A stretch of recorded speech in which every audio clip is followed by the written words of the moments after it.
let's dig a little bit deeper into the political capture of the government school system, because I think it is a dilemma for a Democrat, because so much of their funding, it's not like the teachers union represents a lot of people. It doesn't represent a lot of votes, but it represents a lot of cash. Mm-hmm. And you mentioned already that I guess teachers themselves give 99+% of their gifts to Democrats over Republicans, but that still isn't at a drop in the bucket. Like, give us a sense for how much money the teachers unions put into politics. Do you have any sort of it's national millions numbers? Of dollars each year. I believe the NEA and the AFT's funding could be around $1 billion per year. Yeah. Relatively speaking, compared to other groups, I'd say that's pretty powerful.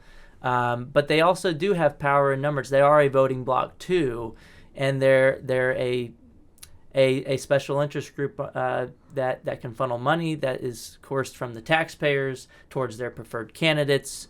So it depends on the election, right? I mean, so they're playing in a whole bunch of different elections, and it's not just AFT and NEA. Those are the two big national unions, but there's state level unions, there's local level unions, and so they do have a substantial amount of power. But parents do have more power in numbers. If you think about it, the NEA, the largest union in the United States, which also happens to be the largest teachers union, has about over 3 million members. The latest number I've seen is about 3.2 million members in the National Education Association. And that number, yeah, I should correct what I said, because that number, particularly in low turnout elections, they all vote, and they vote as a block. But parents, mostly. But look, students in the public school system, there's over 50 million students in government-run schools and charter schools as well. So parents have more power in numbers than the teachers' unions. And it really took something to motivate parents to band together, because politicians don't listen to one-off voters voicing their concerns. They listen to voting blocs.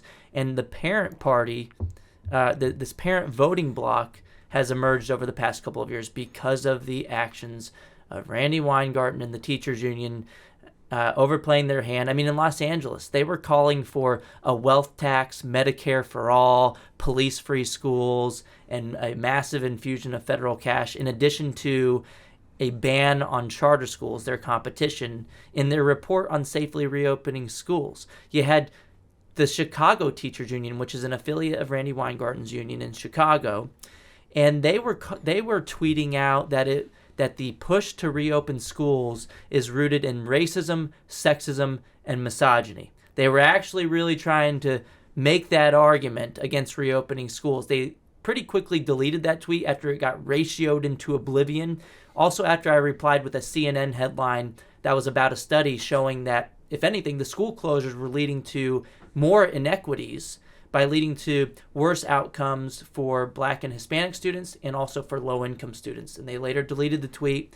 They had to backpedal off of that. By the way, that has to be true. It was the most inequitable policy of all the lockdown policies, because you probably had parents that relied on schools as a form of daycare. Right. But if you're part of the laptop class and you're super comfortable and you probably have time to sort of manage and teach your kids and make sure they get on the Zoom calls and all that, it was so obviously targeting the poorest parents who are already getting screwed over by the quality of the education that the government schools provide.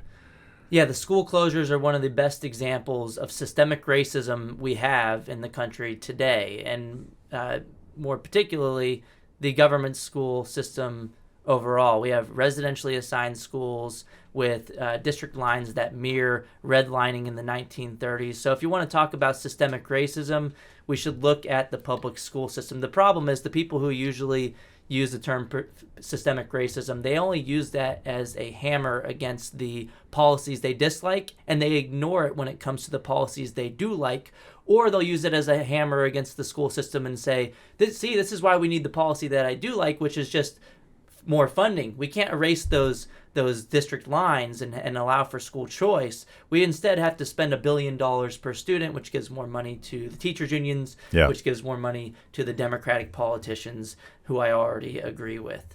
And yeah, we have tons of studies showing that not just academic outcomes were worse for lower income and non-white students from the closures, but also that mental health outcomes and reports of declining mental health worsened more for non-white and low-income students as well. That's a study published, I believe, in JAMA, one of the top medical journals, by a researcher by the name of Dimitri Christakis and his research team as well.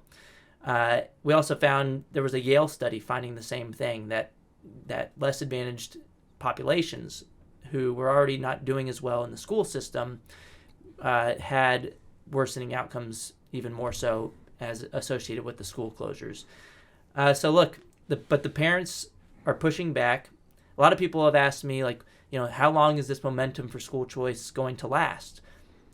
I think it's going to continue. Even though the schools are open, something awakened in parents that had a little bit to do with the school closures, but it also had to do with the remote learning, which we shouldn't even have called it remote learning. It's more like remotely learning, because the kids weren't learning a lot of everything. The school closures hurt kids in so many ways. Getting back to Chicago, they were still striking in 2022. 2 weeks to slow the spread turned into 2 years to flatten a generation of children.